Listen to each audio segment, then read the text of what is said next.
한 일본 유명 여자 아나운서의 한마디가 일본 사회를 발칵 뒤집어 놓았습니다. 생방송 도중 모두의 예상을 깨고 눈물과 함께 일본에 대한 충격적인 폭로와 양심 고백을 한 것인데요. 그의 발언은 일본 언론을 뒤흔들었고 대중 사이에서 격렬한 논쟁을 불러일으켰습니다. 과연 그녀가 내뱉은 한마디는 무엇이길래 일본 사회가 이렇게 들끓고 있는 걸까요? 지금부터 이 충격적인 사연을 함께 들어보겠습니다. 딱 1초만 시간 내주셔서 좋아요와 구독 부탁드립니다. 안녕하세요. 저는 20년 경력의 NHK의 간판 아나운서 후지와라 미유키입니다. 저는 많은 일본 국민들이 신뢰하는 얼굴이 되었습니다. 제 커리어 내내 자부심을 가지고 일했어요. 일본이 아시아 최고라는 확신은 제 내면 깊숙이 자리 잡은 신념이었습니다. 특히 한국에 대해서는 늘 비판적이었죠. 방송에서도 한국은 기술력도 경제력도 한참 부족한 나라라고 자주 언급했습니다. 일본이 아시아의 선두라는 사실은 변하지 않는다고 강조했어요. 이런 말들을 할 때마다 스튜디오에서는 아무도 반박하지 않았습니다. 당연한 사실을 말하는 것처럼 느껴졌죠. 시청자들도 동의했을 거라 생각했어요. 우리 일본인들은 늘 그래왔으니까요. 우리는 아시아를 이끄는 나라, 한국은 늘 우리 뒤를 따라오는 나라라고 생각했습니다. 그날도 평소와 다름없이 방송을 마치고 사무실로 돌아왔습니다. 프로듀서 야마모토가 저를 불렀어요. 그의 표정은 평소와 달리 진지했습니다. 특집 다큐멘터리를 제작하기로 했으니 취재팀을 이끌어달라는 지시였어요. 순간 웃음이 나왔습니다. 한국이라니요? 제가 왜 가야 하죠? 그저 우리를 따라오기 바쁜 나라인데. 한국의 디지털 혁신과 경제 성장이 세계적으로 주목받고 있다는 프로듀서의 말에 고개를 갸웃했어요. 세계적으로 주목받는다고요? 과장이 심하다고 생각했습니다. 하지만 직장 상사의 지시니 따를 수밖에 없었어요. 아무리 떠들어도 한국은 한국일 뿐이라며 자신감을 드러냈습니다. 촬영 감독 다나카 신지는 과거 한국에서 유학한 경험이 있었어요. 가끔 한국의 좋은 점을 이야기할 때마다 저는 귀담아 듣지 않았죠. 그저 친절함에서 나온 과장이라 생각했으니까요. 이틀 후, 저는 하네다 공항에서 비행기에 몸을 실었습니다. 이번 취재로 한국의 실상을 보여주겠다고 다짐했어요. 그들이 얼마나 일본을 동경하는지, 얼마나 뒤처져 있는지 말이죠. 비행기에서 준비해온 자료를 펼쳤습니다.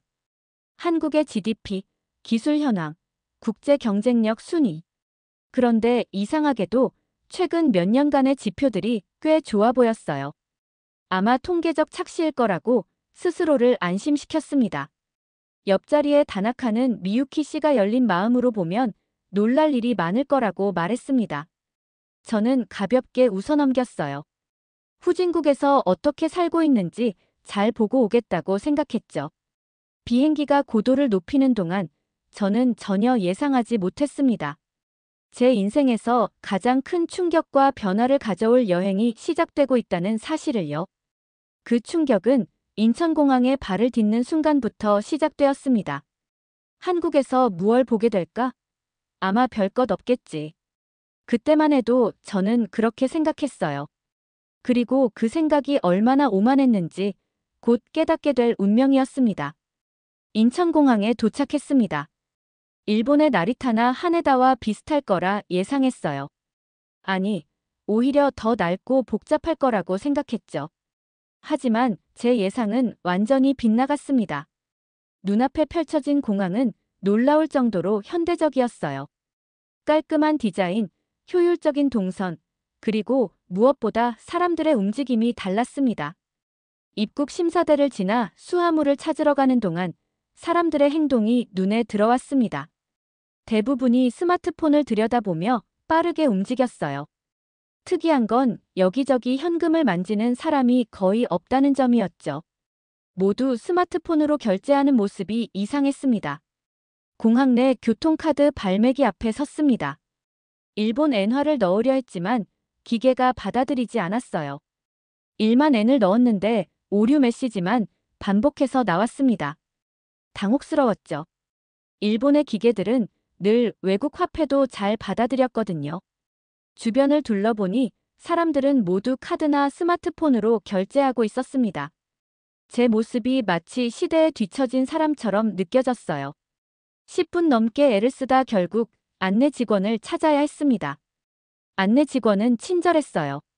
환전소를 안내해 주었고 교통카드 구매 방법도 설명해 주었습니다. 그런데 이 과정에서도 계속 의문이 들었어요. 왜 모든 사람들이 현금 대신 스마트폰을 사용하는 걸까? 일본에서는 아직도 현금 사용이 일반적인데 말이죠. 다나카는 이미 한국어 앱을 설치해 길찾기를 시작했습니다. 저보다 훨씬 빠르게 적응하는 모습이 조금 짜증스러웠어요. 그의 말대로 한국을 객관적으로 보려고 노력했지만 아직까지는 단순히 디지털 기기를 많이 쓴다는 것 외에는 특별한 점을 찾지 못했습니다. 공항에서 나와 택시를 탔어요. 택시 기사가 저희를 호텔까지 데려다 주었는데 이 과정에서도 놀라운 점이 있었습니다. 기사는 내비게이션 앱을 사용했는데 실시간으로 교통 상황을 반영해 최적의 경로를 찾아냈어요. 일본의 택시도 내비게이션을 사용하지만 이렇게 실시간으로 변화하는 건 보지 못했습니다. 호텔에 도착해 체크인하는 과정도 예상 밖이었어요. 직원은 종이 서류 대신 태블릿을 건네주었고 모든 정보 입력과 서명이 디지털로 이루어졌습니다. 방으로 안내받으며 호텔 시설에 대한 설명도 모바일 앱으로 확인할 수 있다는 말에 내심 당황했어요. 첫인상부터 예상과는 달랐어요. 분명 한국은 일본보다 디지털화가 더 빠르게 진행되고 있었습니다. 하지만 이건 단순한 기술적 차이일 뿐이라고 생각했어요. 디지털 기기를 많이 사용한다고 해서 국가 경쟁력이 높아지는 건 아니니까요. 다음 날 아침, 본격적인 취재를 시작했습니다. 서울 시내로 나가기 위해 지하철역으로 향했어요. 역시나 티켓 구매 과정에서도 놀라움의 연속이었습니다. 대부분의 사람들이 스마트폰으로 개찰구를 통과했죠. 저는 어제 구매한 교통카드를 사용했지만 다른 사람들의 편리함에 비하면 이마저도 구식처럼 느껴졌습니다. 이게 정말 제가 생각했던 한국인가? 후진국의 모습은 어디에도 보이지 않았습니다. 오히려 일본보다 앞서가는 부분들이 눈에 띄기 시작했어요. 이제 서울 지하철을 타고 강남으로 이동하며 한국의 디지털 사회를 더 깊이 들여다볼 차례였습니다. 서울 지하철을 타고 강남으로 향했습니다. 일본 도쿄의 야마노테선이나 지하철과 비교하며 관찰했어요. 첫 번째로 눈에 띈 것은 교통카드 시스템이었습니다. 대부분의 사람들이 스마트폰 하나로 모든 걸 해결했어요. 티켓 구매, 환승, 결제까지 모두 스마트폰 하나면 충분했습니다. 일본에서는 여전히 종이 티켓이나 수이카 카드를 별도로 구매해야 했어요. 환승할 때마다 개찰구를 통과해야 했고 노선도를 확인하는 것도 쉽지 않았습니다. 하지만 여기 서울에서는 스마트폰 앱 하나로 모든 것이 해결되는 모습이 놀라웠어요. 지하철 내부 시스템도 충격적이었습니다. 실시간으로 열차 위치와 도착 시간이 표시되었고 심지어 칸별 혼잡도까지 디스플레이에 나타났어요. 일본의 지하철도 정확했지만 이런 세밀한 정보 제공은 없었습니다. 특히 와이파이 속도가 놀라웠어요. 지하철 안에서도 고화질 영상을 끊김없이 볼 수 있었습니다. 다나카는 계속해서 제 놀라운 표정을 카메라에 담았습니다. 속으로는 인정하기 싫었지만 분명 한국의 디지털 인프라는 일본을 앞서고 있었어요. 카메라 앞에서 최대한 냉정한 표정을 유지하려 했지만 점점 어려워졌습니다. 강남역에 도착해 지하철에서 내렸습니다. 역 주변은 활기로 가득했어요. 수많은 사람들이 오가는 모습이 도쿄의 시부야나 신주쿠를 연상시켰습니다. 하지만 결정적인 차이점이 있었어요. 거의 모든 사람들이 스마트폰으로 결제하고 있었습니다. 근처 편의점에 들어갔습니다. 음료 하나를 고르고 계산대로 향했어요. 습관적으로 지갑에서 현금을 꺼냈는데 직원이 약간 놀란 표정으로 바라봤습니다. 주변을 돌아보니 다른 손님들은 모두 스마트폰을 태그하거나 QR코드를 스캔해 결제하고 있었어요. 이런 모습이 일본과 얼마나 다른지 실감했습니다. 일본에서는 여전히 현금 사용이 일반적이었어요. 편의점마다 ATM이 설치되어 있고 대부분의 사람들이 현금으로 지불했습니다. 디지털 결제도 있었지만 이렇게 보편화되지는 않았어요. 점심시간이 되어 근처 식당으로 들어갔습니다. 테이블마다 QR코드가 있었고 스마트폰으로 스캔하면 메뉴판이 나왔어요. 주문과 결제까지 모두 스마트폰으로 가능했습니다.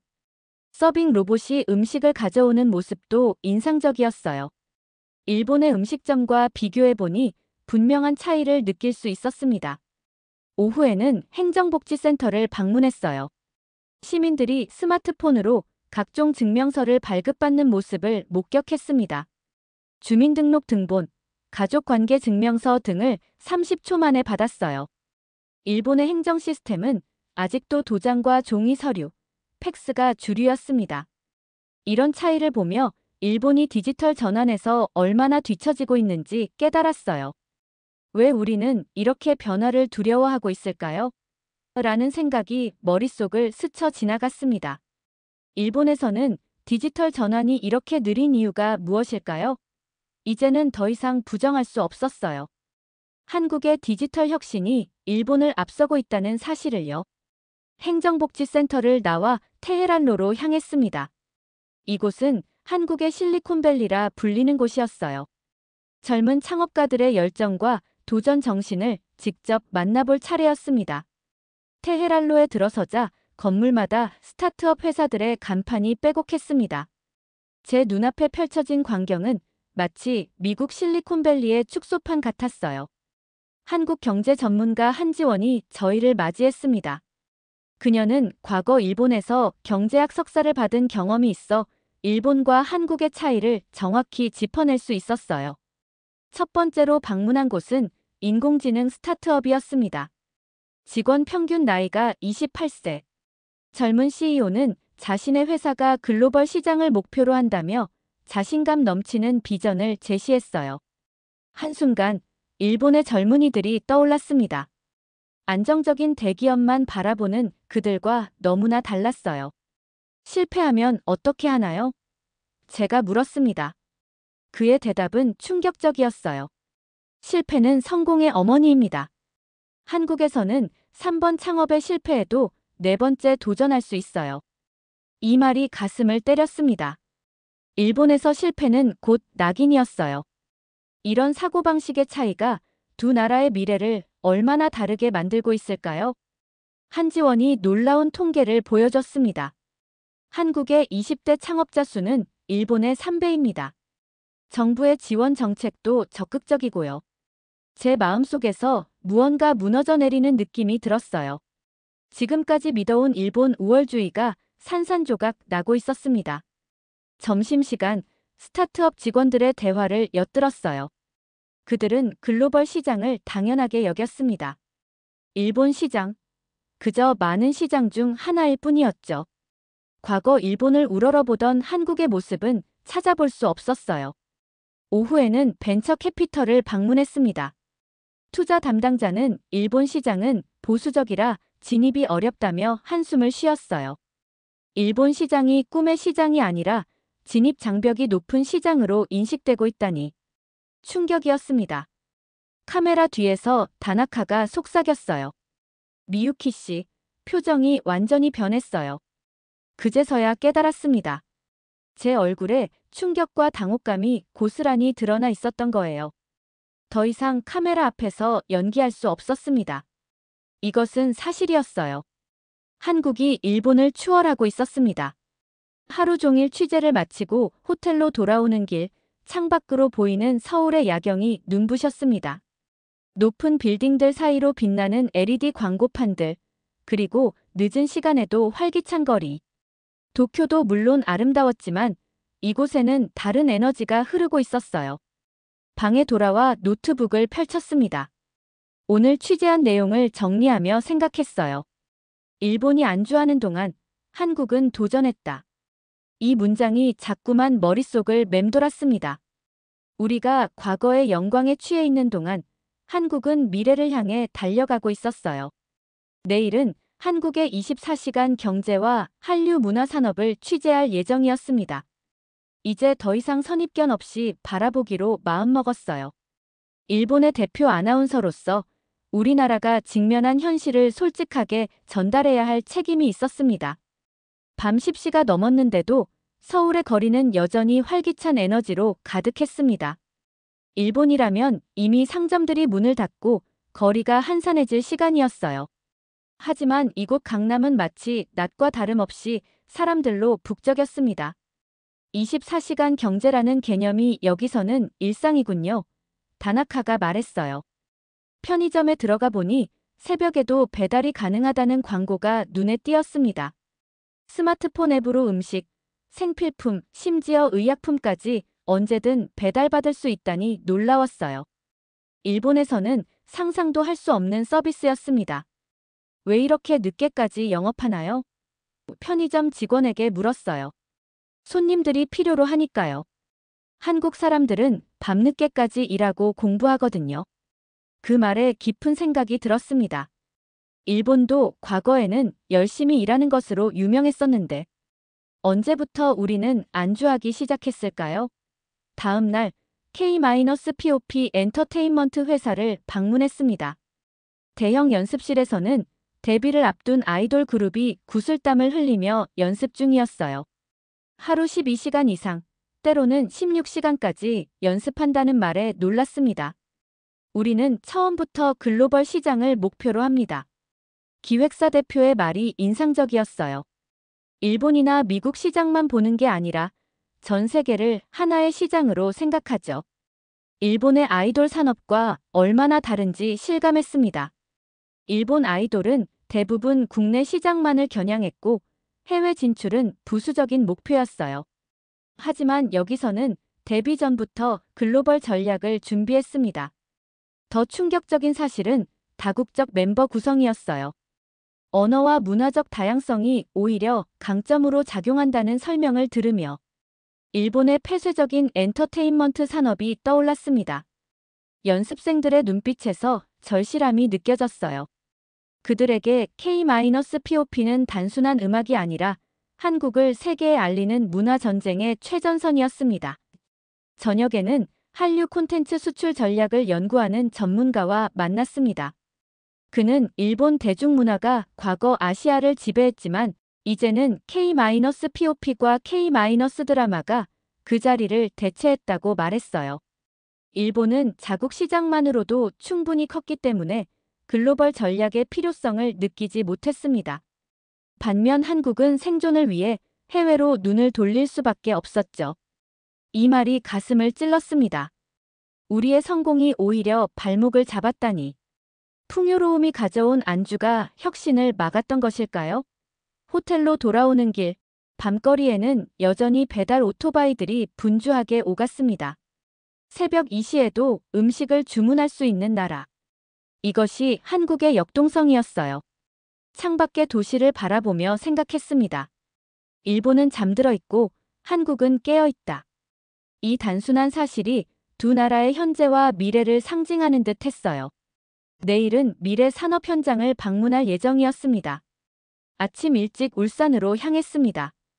한국의 자동차 산업 중심지를 방문하기 위해서였어요. 고속열차를 타고 창밖을 바라보며 생각에 잠겼습니다.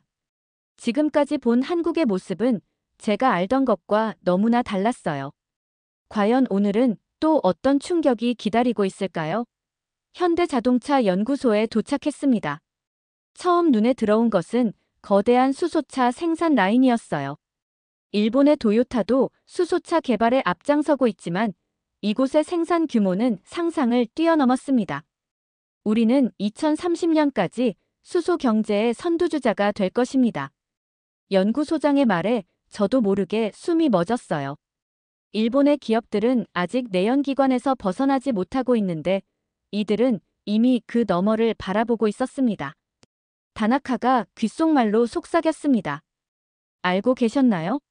현대차의 전기차 판매량이 이미 도요타를 넘어섰다는 것을. 가슴이 철렁 내려앉았습니다. 일본의 자부심, 도요타가 추월당했다니요. 불과 10년 전만 해도 상상할 수 없었던 일이었어요. 오후에는 자율주행 버스를 직접 체험했습니다. 운전석에 아무도 없는 버스가 도로를 달리는 모습에 경이로움을 느꼈어요. 센서와 카메라로 가득한 스마트 도로. 이것이 한국이 준비하는 미래였습니다. 일본은 왜 이런 시도를 하지 않나요? 한지원이 물었습니다. 순간 할 말을 잃었어요. 기술력이 없어서일까요? 아닙니다. 의지가 없었던 겁니다. 과거의 성공에 안주하며 변화를 두려워했던 거예요. 석양이 질 무렵 스마트시티 실증단지로 향했습니다. 모든 건물과 도로가 연결되어 도시 전체가 하나의 유기체처럼 움직이는 모습에 압도되었어요. 쓰레기통이 꽉 차면 자동으로 수거 요청이 가고 가로등은 사람이 지나갈 때만 밝아졌습니다. 이건 단순한 기술 혁신이 아닙니다. 프로젝트 책임자의 설명이 이어졌어요. 삶의 방식을 바꾸는 혁명이죠. 문득 도쿄의 모습이 떠올랐습니다. 화려하고 세련되었지만 여전히 팩스와 종이 서류에 의존하는 아날로그 도시. 우리는 언제부터 혁신을 멈췄을까요? 저녁 브리핑에서 한국의 반도체 산업에 대한 발표를 들었습니다. 삼성과 SK 하이닉스가 세계 메모리 반도체 시장의 70%를 차지한다는 사실에 충격을 받았어요. 일본이 한때 지배하던 산업이었는데 방에 돌아와 노트북을 펼쳤습니다. 지금까지의 취재 내용을 정리하며 뼈아픈 결론에 도달했어요. 일본이 변화하지 않으면 영원히 뒤처질 수도 있다. 이 문장을 타이핑하는 제 손가락이 떨렸습니다. 내일은 마지막 취재일. 그리고 곧 일본으로 돌아가 이 모든 사실을 방송해야 했습니다. 과연 시청자들은 이 충격적인 현실을 어떻게 전달해야 할지 고민으로 잠에 들지 못했습니다. 더 중요한 것은 제가 그들에게 이 불편한 진실을 전할 용기가 있을지였습니다. 도쿄 하네다 공항에 발을 디뎠습니다. 단 일주일의 한국 취재였지만 돌아온 제 마음은 완전히 달라져 있었어요. 공항 로비에서 일본인들이 현금으로 결제하는 모습이 이제는 낯설게 느껴졌습니다. 택시를 타고 NHK 방송국으로 향했어요. 창밖으로 보이는 도쿄의 풍경이 갑자기 다르게 보였습니다. 화려한 네온사인 뒤에 숨겨진 아날로그적 시스템들, 변화를 거부하는 보수적인 문화가 이제야 눈에 들어왔어요. 방송국에 도착하자 프로듀서가 방송 준비 상황을 물었습니다. 짧게 대답했지만 마음은 복잡했어요. 제가 취재한 내용을 그대로 방송한다면 많은 일본인들이 불편해할 것이 분명했습니다. 하지만 진실을 전하는 것이 제 의무였죠. 분장실에서 방송 원고를 검토했습니다. 애초에 계획했던 한국의 발전상에 관한 객관적 보도가 아니라 제 내면의 충격과 변화를 솔직하게 담아냈어요. 이대로 방송해도 괜찮을지 망설였지만 이미 결심은 섰습니다. 생방송 시작 5분 전 스튜디오에 앉아 카메라를 마주했습니다. 붉은 불이 켜지고 방송이 시작됐어요. 오프닝 멘트를 읽어내려가며 한국 취재에서 돌아온 저의 이야기를 나누고자 한다고 시청자들에게 전했습니다. 천천히, 그러나 확신에 찬 목소리로 말을 이어갔어요. 한국에서 본 디지털 혁신, 젊은이들의 도전 정신, 글로벌 시장을 향한 야심찬 도전, 그리고 미래 산업에 대한 선제적 투자까지.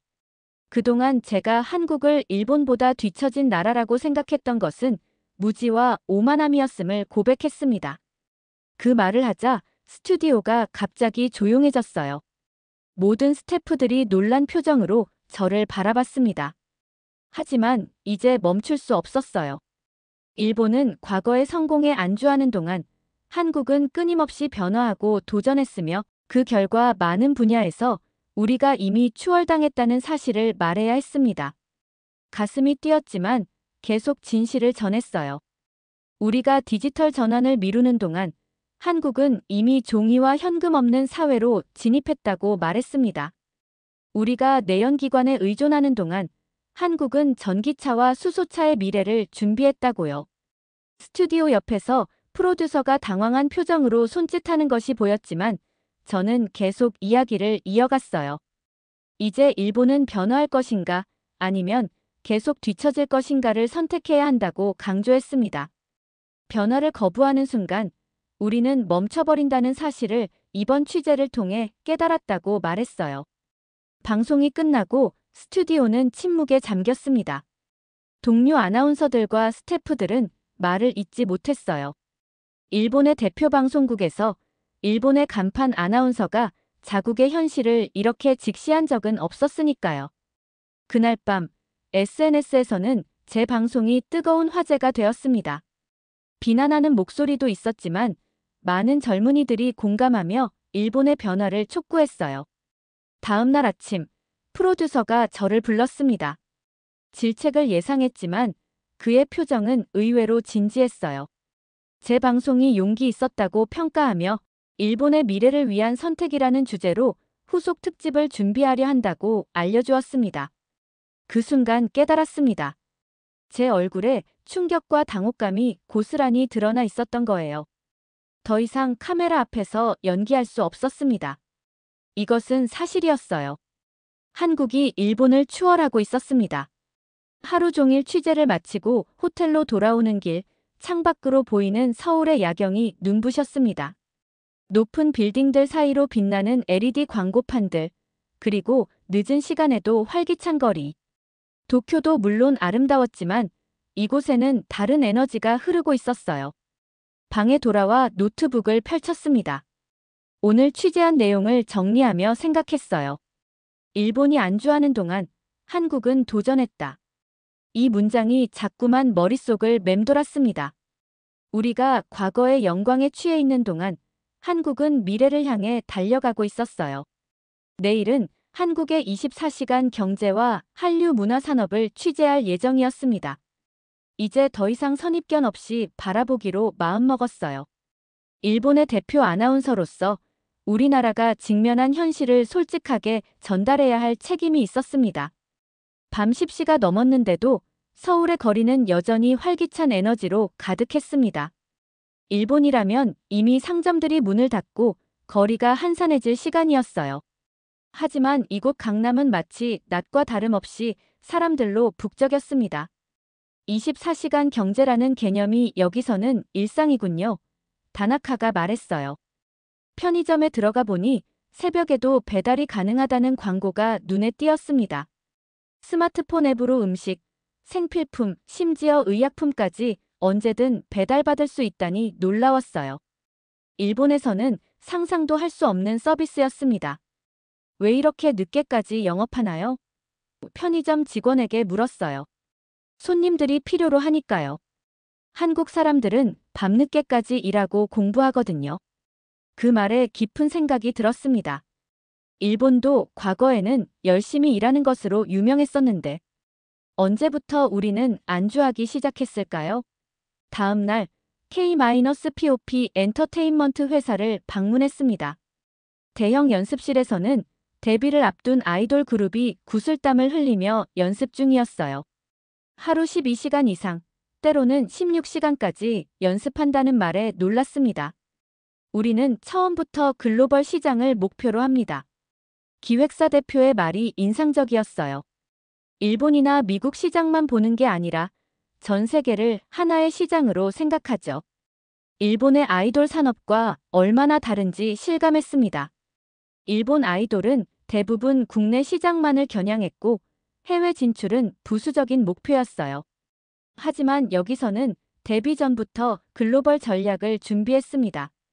더 충격적인 사실은 다국적 멤버 구성이었어요. 언어와 문화적 다양성이 오히려 강점으로 작용한다는 설명을 들으며 일본의 폐쇄적인 엔터테인먼트 산업이 떠올랐습니다. 연습생들의 눈빛에서 절실함이 느껴졌어요.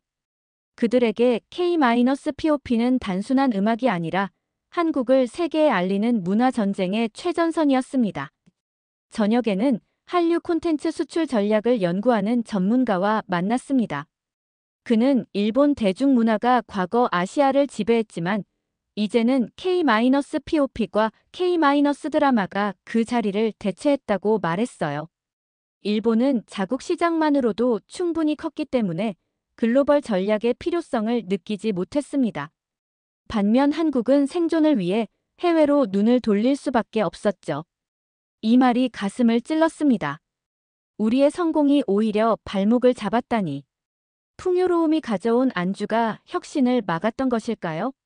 일본은 잠들어 있고 한국은 깨어 있다. 이 단순한 사실이 두 나라의 현재와 미래를 상징하는 듯 했어요. 내일은 미래 산업 현장을 방문할 예정이었습니다. 한국의 자동차 산업 중심지를 방문하기 위해 아침 일찍 울산으로 향했습니다. 지금까지 본 한국의 모습은 제가 알던 것과 너무나 달랐어요. 현대자동차 연구소에 도착했습니다.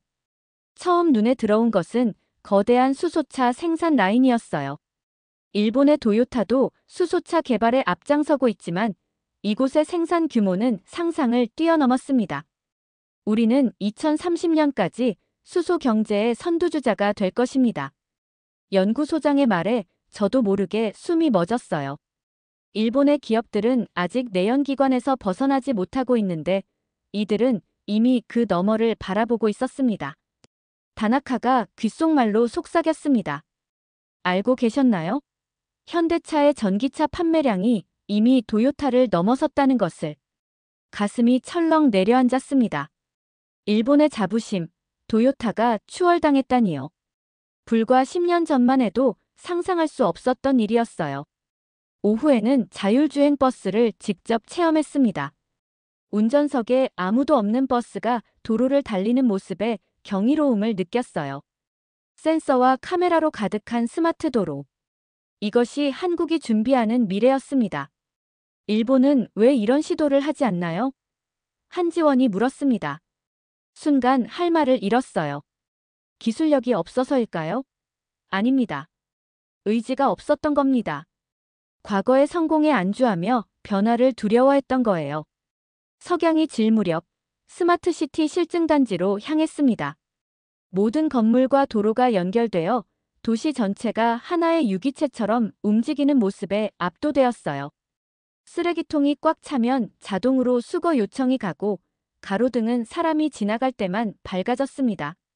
이건 단순한 기술 혁신이 아닙니다.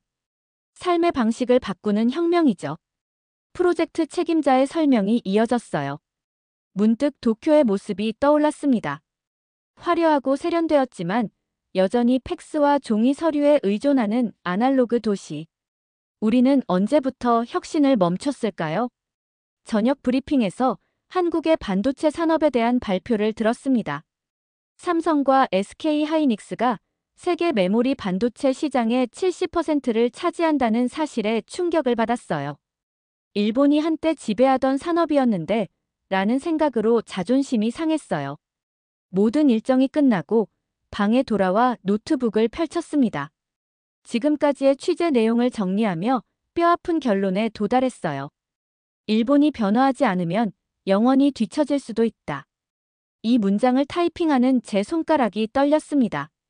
내일은 마지막 취재일이자 곧 일본으로 돌아가 이 모든 사실을 방송해야 했습니다. 과연 시청자들은 이 충격적인 현실을 어떻게 전달해야 할지 고민으로 잠에 들지 못했습니다. 더 중요한 것은 제가 그들에게 이 불편한 진실을 전할 용기가 있을지였습니다. 도쿄 하네다 공항에 발을 디뎠습니다.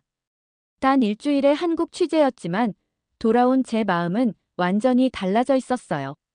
공항 로비에서 일본인들이 현금으로 결제하는 모습이 이제는 낯설게 느껴졌습니다. 택시를 타고 NHK 방송국으로 향했어요. 창밖으로 보이는 도쿄의 풍경이 갑자기 다르게 보였습니다. 화려한 네온사인 뒤에 숨겨진 아날로그적 시스템들, 변화를 거부하는 보수적인 문화가 이제야 눈에 들어왔어요. 방송국에 도착하자 프로듀서가 방송 준비 상황을 물었습니다. 짧게 대답했지만 마음은 복잡했어요. 제가 취재한 내용을 그대로 방송한다면 많은 일본인들이 불편해할 것이 분명했습니다. 하지만 진실을 전하는 것이 제 의무였죠. 애초에 계획했던 한국의 발전상에 관한 객관적 보도가 아니라 제 내면의 충격과 변화를 솔직하게 담아냈어요.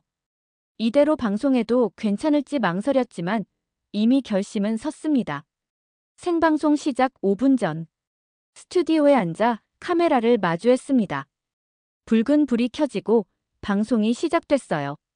오프닝 멘트를 읽어내려가며 한국 취재에서 돌아온 저의 이야기를 나누고자 한다고 시청자들에게 전했습니다. 천천히, 그러나 확신에 찬 목소리로 말을 이어갔어요. 한국에서 본 디지털 혁신, 젊은이들의 도전 정신, 글로벌 시장을 향한 야심찬 도전, 그리고 미래 산업에 대한 선제적 투자까지. 그동안 제가 한국을 일본보다 뒤처진 나라라고 생각했던 것은 무지와 오만함이었음을 고백했습니다. 그 말을 하자 스튜디오가 갑자기 조용해졌어요. 모든 스태프들이 놀란 표정으로 저를 바라봤습니다. 하지만 이제 멈출 수 없었어요. 일본은 과거의 성공에 안주하는 동안 한국은 끊임없이 변화하고 도전했으며 그 결과 많은 분야에서 우리가 이미 추월당했다는 사실을 말해야 했습니다. 가슴이 뛰었지만 계속 진실을 전했어요. 우리가 디지털 전환을 미루는 동안 한국은 이미 종이와 현금 없는 사회로 진입했다고 말했습니다. 우리가 내연기관에 의존하는 동안 한국은 전기차와 수소차의 미래를 준비했다고요. 스튜디오 옆에서 프로듀서가 당황한 표정으로 손짓하는 것이 보였지만 저는 계속 이야기를 이어갔어요. 이제 일본은 변화할 것인가 아니면 계속 뒤처질 것인가를 선택해야 한다고 강조했습니다. 변화를 거부하는 순간 우리는 멈춰버린다는 사실을 이번 취재를 통해 깨달았다고 말했어요. 방송이 끝나고 스튜디오는 침묵에 잠겼습니다. 동료 아나운서들과 스태프들은 말을 잇지 못했어요. 일본의 대표 방송국에서 일본의 간판 아나운서가 자국의 현실을 이렇게 직시한 적은 없었으니까요. 그날 밤 SNS에서는 제 방송이 뜨거운 화제가 되었습니다. 비난하는 목소리도 있었지만 많은 젊은이들이 공감하며 일본의 변화를 촉구했어요. 다음 날 아침, 프로듀서가 저를 불렀습니다. 질책을 예상했지만 그의 표정은 의외로 진지했어요. 제 방송이 용기 있었다고 평가하며 일본의 미래를 위한 선택이라는 주제로 후속 특집을 준비하려 한다고 알려주었습니다. 그 순간 깨달았습니다. 변화는 불편한 진실을 인정하는 것부터 시작된다는 사실을요. 저의 작은 용기가 일본 사회에 작은 파문을 일으키고 있었습니다. 방송 이후 며칠 동안 저는 일본 전역에서 쏟아지는 반응에 압도되었습니다. 저를 매국노라 부르는 사람들도 있었고 용기 있는 목소리라며 지지하는 이들도 있었어요. 하지만 가장 중요한 것은 일본 사회 내에서 진지한 논의가 시작되었다는 점이었습니다. 경제 전문가들이 TV 토론에 등장해 한국과 일본의 미래 산업 경쟁력을 비교 분석했어요. 젊은 기업가들은 SNS에서 일본 창업 환경의 변화를 요구하는 목소리를 높였습니다. 심지어 정치권에서도 디지털 전환의 중요성을 언급하기 시작했어요. 후속 특집 프로그램을 준비하며 경제 분석가 기무라 켄을 만났습니다. 그는 일본 경제의 성장이 정체된 이유와 젊은 세대가 안정만을 추구하게 된 사회적 배경까지 날카롭게 분석했어요. 이건 단순히 한국과 일본의 비교가 아니라 변화를 두려워하는 사회와 도전을 선택한 사회의 차이였습니다. 방송국 사장님께서 일본의 제도약이라는 새로운 프로젝트를 제안하셨어요.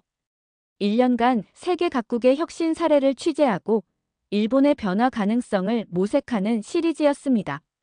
제가 한국에서 경험한 충격과 변화는 개인의 깨달음에 그치지 않고 더 큰 변화의 시작점이 될 수 있었어요.